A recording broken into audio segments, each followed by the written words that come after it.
थेट जाऊयात। भेटी देतो आहे, या ठिकाणी कामाची प्रगती बघतो आहे। काही ठिकाणी ज्या त्रुटी मला आढळून येत आहेत त्या त्रुटींचं देखील नोंद घेऊन अधिकाऱ्यांना सूचना करतोय, कारण सरकारी काम हे त्रुटीपूर्ण राहू नये अशा प्रकारचा आमचा प्रयत्न आहे। काम भरपूर झालेलं आहे, चांगल्या पद्धतीनं झालेलं आहे, पण काही त्रुटी देखील माझ्या लक्षात आलेल्या आहेत। त्या मी PWDचे लक्षात आणून दिले आहेत, मेडिकल एज्युकेशनचे लक्षात आणून दिलेले आहेत। त्या त्रुटी पूर्ण करून जे पेशंट्स आहेत त्यांना दर्जेदार अशा प्रकारचं या ठिकाणी चिकित्सा मिळाली पाहिजे, आणि जे कॉलेजेस आहेत त्या ठिकाणी चांगलं इन्फ्रास्ट्रक्चर आणि चांगलं शिक्षण झालं पाहिजे।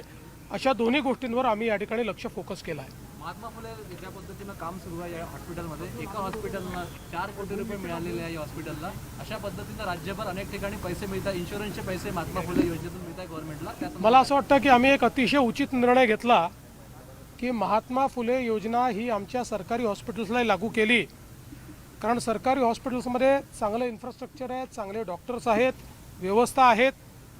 अशा या हॉस्पिटल्समध्ये ती लागू केल्यामुळे त्यांनाही 2 पैसे मिळत आहेत, त्यातला बहुतांश पैसा आम्ही तिथेच ठेवतो, त्यामुळे त्यांना जे काही त्यांचे रेग्युलर खर्च आहेत ते चालवण्याकरता देखील त्याचा फायदा होतो आहे। आणि मला असं वाटतं की केवळ खाजगी लोकांच्या भरोश्यावर योजना न चालवता आता शासकीय हॉस्पिटल्स त्याच्यामध्ये आल्यामुळे हॉस्पिटलची संख्या, प्रोसिजरची संख्या ही मोठ्या प्रमाणात वाढली आहे, आणि इथे नागपूरच्या या शासकीय महाविद्यालयाने यामध्ये अतिशय उत्तम काम केलं। पुढच्या निवडणुका भाजप शिवसेना वेगळा लढेल असं शिवसेनेचे 2 मंत्री म्हटलेले आहे। लोकांमध्ये संभ्रम वाटतो की यांच्यात आलबेल आहे की नाही म्हणून। कोण मंत्री म्हणाला सर? शिरसाट आणि उदय सामंतांनी त्याला दुजोरा दिला।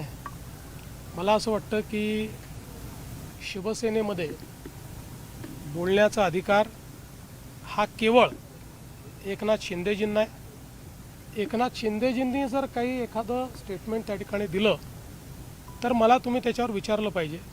याच्या संदर्भात तुम्हाला विचारायचं स्पोक्स पर्सनला विचारलं पाहिजे। विधानसभा में दारू पी के आए थे, ऐसा आरोप हुआ था, कैसे देखते हैं इस तरह? देखिए, मुझे इसकी जानकारी नहीं है, लेकिन वो वीडियो जो मैंने देखा उस वीडियो में वो नॉर्मल तो नज़र नहीं आ रहे थे।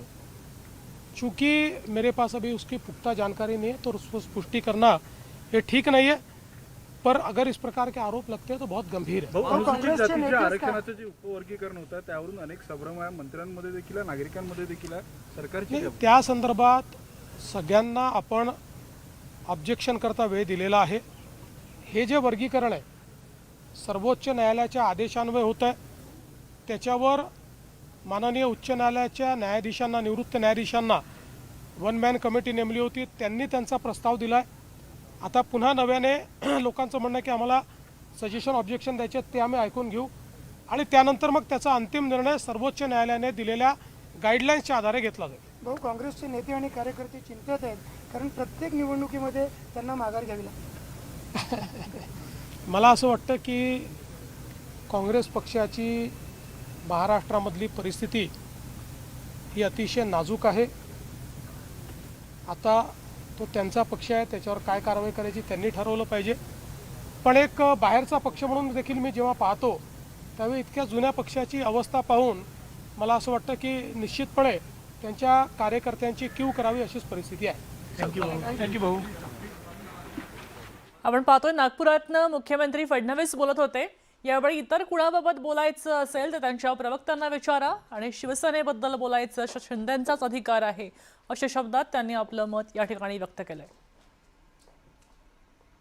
आपण पाहतोय की मुख्यमंत्री देवेंद्र फडणवीस नागपुरातनं माध्यमांशी संवाद साधत होते, तेव्हा त्यांनी राजकीय घटनांबाबत आपलं मत व्यक्त केलं। शिरसाटांच्या प्रश्ना